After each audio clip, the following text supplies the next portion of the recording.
This is your 20-minute podcast, where we do our best to give you useful information in 20 minutes or less. Today's podcast is brought to you by Audible. Get a free audiobook download and 30-day free trial at audibletrial.com/your 20-minute podcast. Over 180,000 titles to choose from for your iPhone, Android, Kindle, or MP3 player. Now, here's your host, David Brower. Welcome back to your 20-minute podcast with David Brower. Our special guest today is Clyde P. Riddlesbrood, the founder and owner of the Riddlesbrood Touring Theater Company in New Jersey. And Clyde, a pleasure to have you here. Thank you very much, David. It's a pleasure to be on your show today. I'm looking forward to it. I'm looking at your picture with your purple top hat and cape and evil eyes and wicked goatee and mustache, and that's quite a profile photo staring me down here. I'm not such a bad guy once you get to know me. Outstanding. But I have to use the evil eye on salespeople sometimes. You never know. Been there, done that. I totally get it. So you started with your dad back at a dinner theater and then started your own touring company in 2000, right? That's right. When I grew up, both my parents were involved in the entertainment industry for a long time. I grew up, laying on the, I guess you'd say, bench seat of a restaurant or a bar waiting for my mother to finish her set, and head home around 2:00 in the morning. So I kind of grew up helping carry lighting equipment around, helping backstage ever since I was very young. So I definitely grew up in the industry. So you were the youngest roadie ever to work in New Jersey. Yes, and I'm sure I'm not alone. I'm sure there's a lot of entertainers out there that have used their kids as free labor. Absolutely right. But the cool thing about that, I would think, is what you learn just by hanging around with your folks and osmosis and what they may be able to have taught you at such a young age. It almost allows things to be kind of natural, doesn't it? It most certainly does. I mean, ever since a very young age, I spent a lot of time with a bunch of really strange, weird people that love to crack jokes and get in front of people and do anything to get attention. So that definitely probably had an effect on me as I was growing up. But it definitely prepared me for life in the entertainment industry, no doubt about that. So you've done, personally, you've been in over 5,000 shows. You've performed over 1,500. Let's see. You even got some 3 large Broadway-style shows for kids and teens. Tell me about that. That's kind of cool. Sure. Well, we have a Arts on the Move program, and it operates in several different locations in New Jersey. And basically, unlike our normal dinner theater, murder mystery type of shows, these are a little bit more conventional community theater productions where we're getting a lot of the people in the community, a lot of parents and kids into the shows so they can have a wonderful experience and really feel like part of the season. Especially Christmas time seems to be one of our biggest times of year.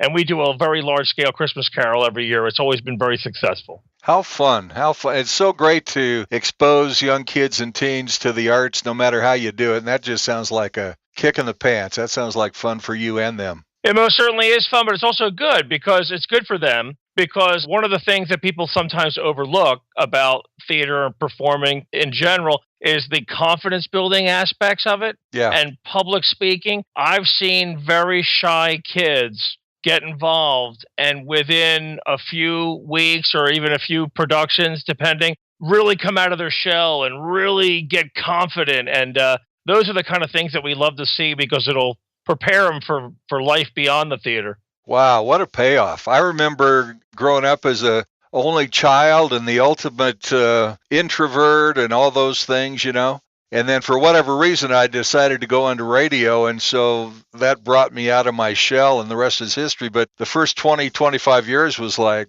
really challenging. So if I could have had an opportunity to be exposed to what you do with these kids, wow, that would have changed my life earlier for sure. Yeah, I mean, especially in this day and age, you really have to be a mover and shaker in order to get things done, and you really got to be able to put your back to the grindstone. And the good thing about theater is you're trained from a very early age to take the idea of a script. It's just an idea. It doesn't really exist. And then within about 8 weeks, you rehearse it, you repeat it, you do it over and over again. And then out of nowhere, you have a whole world. You have a whole entire fake reality, that exists. How cool. You relate what you do, the entertainment, the storytelling, the entrepreneurship. I mean, there's a lot of things that you relate to help business too, right? Yeah, well, that kind of was thrust upon me just by being an entrepreneur. When I first started the company in 2000, I really didn't know what the heck I was doing. I mean, I grew up in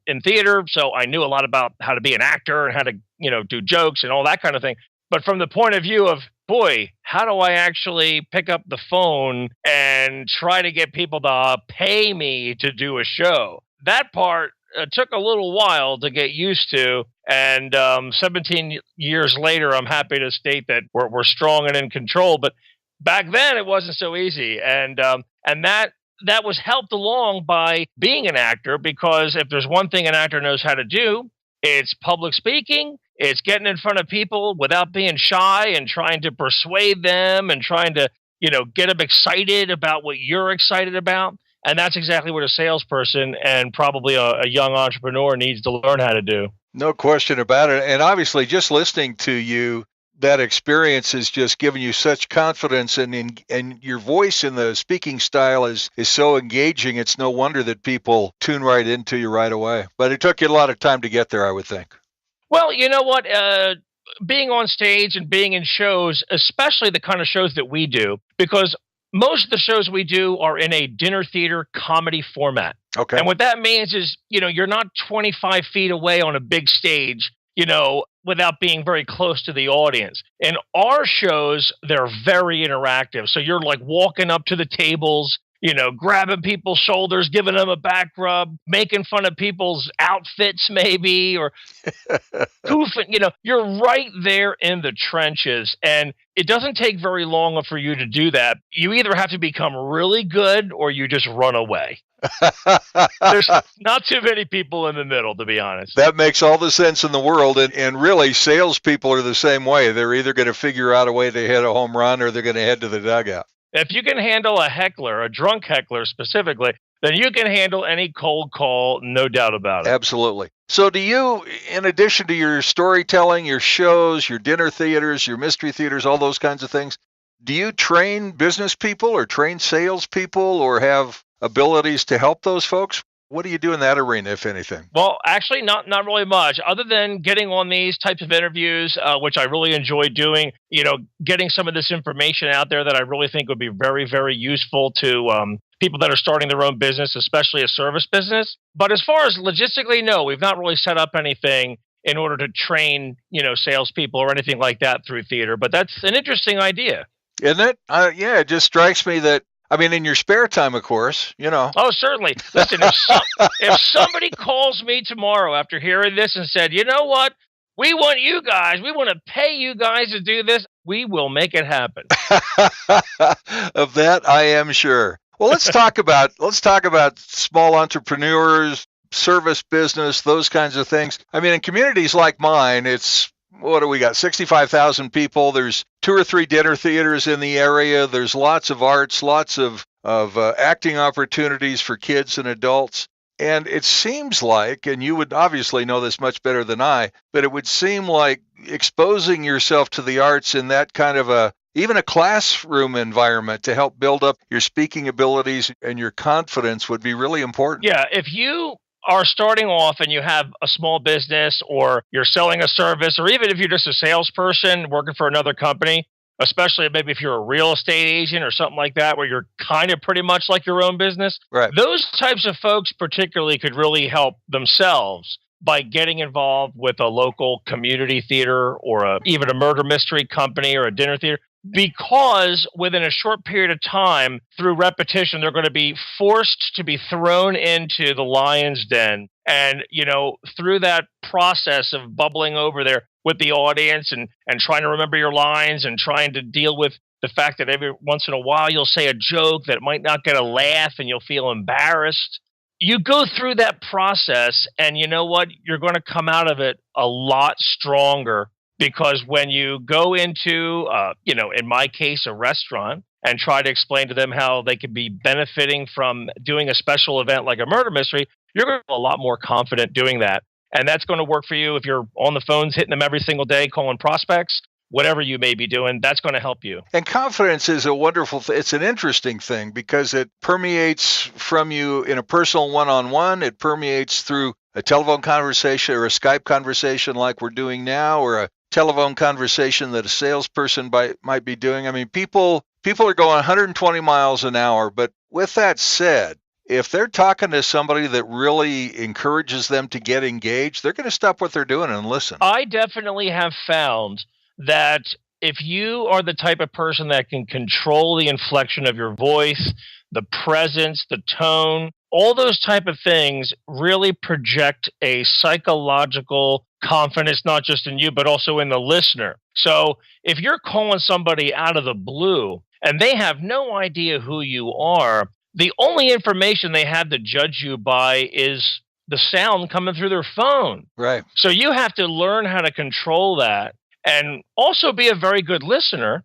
because, if you don't hear kind of what they're saying and you're not really listening to them, you're not going to know how to spin the rest of your dialogue when you're making a sales call. No question. And in fact, I used to train salespeople in radio back in the day, and one of the things I always told everybody was, look, you got 2 ears, you got 1 mouth. You got to learn to use them proportionately.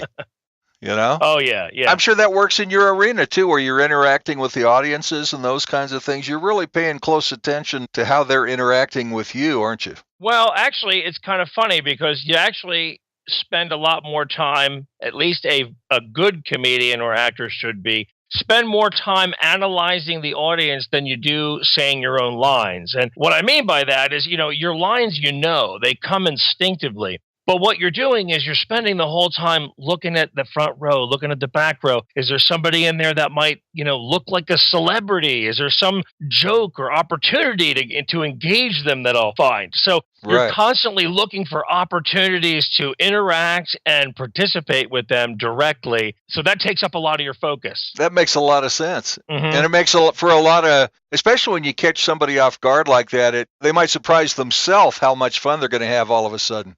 Oh, sure. And you know what? That's why it's so important even for a salesperson to get that skill, because you might call up a prospect and you're talking to them and you in your mind think that, oh, you know what, these guys are going to be perfect for this product or this service. But then if you're not paying attention, they may have given you clues that wouldn't work for them, but this other thing that you do would. And if you're not paying attention, you won't pivot and say, you know what, you're right. Actually, we have this other thing that would probably work great for you guys too. Absolutely. You have to listen. Absolutely right. How about writing? How does that help you stay focused or help business people stay focused on their success? Well, I think writing for me, besides being therapeutic, in a way, you get your thoughts out on paper. I think the biggest, most important benefit from writing is clarity of thought, because a lot of entrepreneurs, they may have a great idea, but you know what? When you sit down and start trying to write out on paper what you do, you learn that you really don't know a whole lot about what you thought you knew, because you can't even get it out. So the process of writing it down, especially like not even a full business plan, but just a decent little narrative about what you do, how the process is of doing your service, driving to the client, getting out of the van, getting your equipment together, whatever it may do, writing it down really makes sure that you know exactly what you're doing and you can predict in the future how a possible booking or an event or a gig or whatever it might be, how that will go. Makes perfect sense. And the other thing, too, I would think, if you are an entrepreneur and you find yourself having some success and bringing on a few employees, I mean, having something written down that illustrates exactly how you feel about the business so you can easily convey that to them and make sure you're able to get them on the same page with you would be invaluable. Yeah, I mean, and how many times has it ever happened to you where you have an idea and you're pretty sure you know the in and out of your idea, but then when you start telling somebody else the idea, you realize that you have to make up some things on the fly. Right. And sometimes at the end of that, you're like, boy, I'm glad I told that person that story because now I know it even better than I did before, Well, and that's where the storytelling comes back in, doesn't it? Yeah, certainly. And, people, it's been proven that people receive information and really internalize it a lot better when the information is conveyed through the channel of a story. That makes sense. And not unlike, how did we learn the alphabet, with music, right? And so the arts has always been in some way, shape, or form real important to how we learn and how we communicate. Yeah, and honestly, the very same fundamentals that work when you're trying to entertain a crowd are often the same fundamentals that you're going to use when you're doing a pitch, or if you're working with a client, or if you're going to a chamber of commerce and you're the speaker and you're trying to, get them to give you a sponsorship or whatever the case may be. Right. Telling things through a story is going to be more effective than sitting there and giving them bullet points. That's going to be boring. But if you can say, you know what, that reminds me, 3 weeks ago I had a client and blah, da, da, da, da, da, da, da. If you can put it to them in that way, they'll be much more engaged and they'll remember it. No question about it. The last thing you want to do is be a human PowerPoint presentation. Yeah, that won't get you anything. Yeah, I've sat in front of a couple of those guys. So it's fascinating, man. I wish we were closer so I could see some of your shows. We love going to dinner theater and we love supporting the arts. And I just really admire what you've been able to do with your family and owning your own company in 2000. And I truly appreciate you sharing your experience on how that can help business people. Thank you. And it's been a pleasure. And listen, you might still be able to see a show. If you have any super rich millionaire friends, just tell them to hire us. We'll fly out there and we'll do a great show right in your area. Put it in my backyard. There you go. Our special guest has been Clyde P. Riddlesbrood, of the Riddlesbrood Touring Theater Company in New Jersey. And what a wonderful conversation. What a great life you're enjoying, man. And thanks for sharing some of those stories with us. Really enjoyed it. Thank you. I did as well. Yeah, you're listening to your 20-minute podcast with David Brower. Please follow us on Facebook at facebook.com/your 20-minute podcast. Again, thanks to our special guest. Until next time, don't forget to download your free audiobook at audibletrial.com/your 20-minute podcast. That's audibletrial.com/your 20-minute podcast for your free audiobook. And thanks for listening to your 20-minute podcast with David Brower.